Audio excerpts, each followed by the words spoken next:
Molly Carmel here, author of Breaking Up with Sugar, your personal coach, fiercely devoted to your freedom. Like, it's kind of an understatement.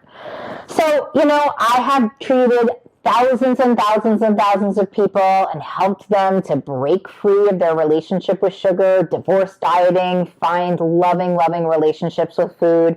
And almost every single time I do this, the scale gets in the way. It is like the kind of relationship where you leave the relationship to go cheat on the relationship with the scale, And in good times and in bad, right? Like sometimes we're feeling terrible about ourselves and we weigh ourselves and the number's lower and then we go binge. Or sometimes we're feeling terrible about ourselves and we go weigh ourselves and the number is high and we go binge. Or sometimes we're feeling great about ourselves and the number is low. You know what I mean? And so our feelings and the number get so crazy. But, the problem is that for many of us, weight release is very important. It's important for a multitude of reasons.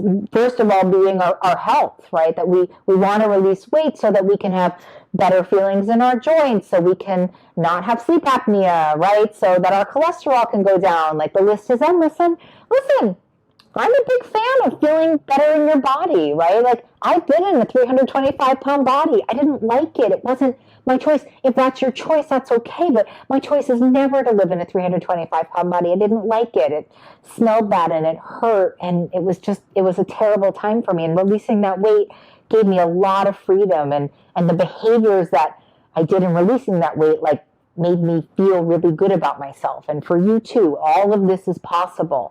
But you guys, we gotta get into a healthier relationship with the scale. It gets so obsessional. And here's the thing.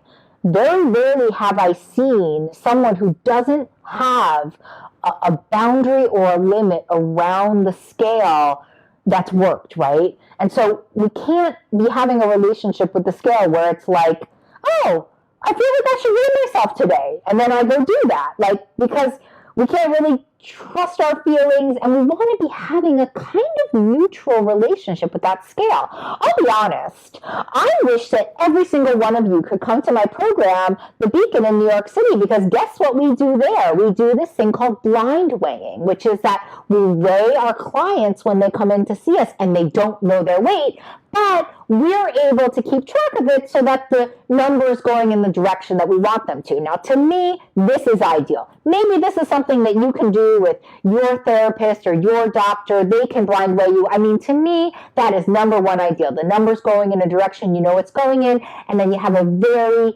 good boundary with the scale. If you can't do that, though, what we really need to do is figure out something that you can commit to in good times and in bad, in thinner times and in heavier times, in times where you're feeling fat or not feeling fat, which is not a feeling, by the way. Because the last thing I want you to do is keep this obsession with this number and this obsession with the scale, because like sugar and like dieting, it is a thief and a terrorist, and you are worth more. But the dilemma still exists, right?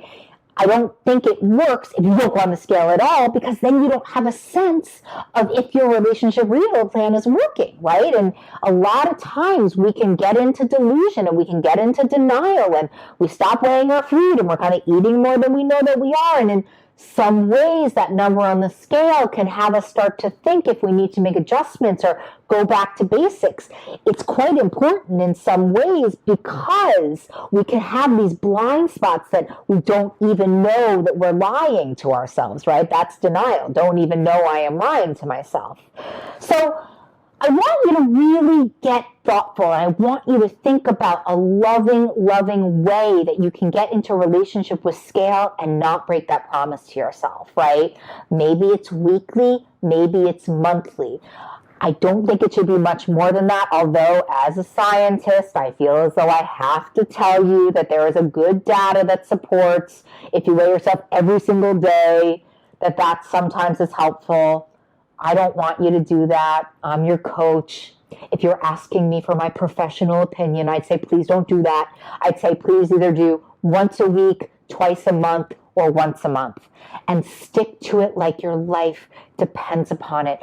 Don't be feeling like, ooh, I feel so thin today, I wonder what I weigh. Or, ugh, I feel so gross today, I wonder what I weigh. Because let me tell you something, feelings fade over time, and those are not reliable feelings. And certainly, you don't need a number matching that feeling. That is so unhealthy. That is not loving, and that is not the relationship that I want you to be in with food, with your scale, or with yourself. You guys, we have to break free of this scale obsession and get into a middle path, a balanced relationship where we know what our weight is, we know what direction it's going in, we make changes to our food plan if we need to, and we just find some peace while achieving our weight release goals. All of this is completely possible. And let me tell you one more thing, because you know I love talking about creating this loving relationship with yourself. Every time you stick to your word, you rebuild this relationship with yourself. So by creating what your weigh-in schedule is going to be and sticking to it no matter what, you win, win, win, win, win. Relationship with yourself, help to release the weight, and you get rid of this obsession you have. Like, your scale cannot be your God, my friends. Like, we need to have a bigger life and much more worth than what that number is on the scale. You know, you are worth so much more than that. So let's get the scale in its rightful place. I want to hear all about what your commitment to the scale is going to be. Please leave me some comments below. What are you going to commit to? What is the self-love weighing thing for you? I want to hear all about it. And listen, you know I'm completely obsessed with you. I want to know everything that's going on, and I want you to know what's going on with me. So make sure that you're subscribing to the channel so that you're up to date. You're the first viewer on. I love you so much. See you soon.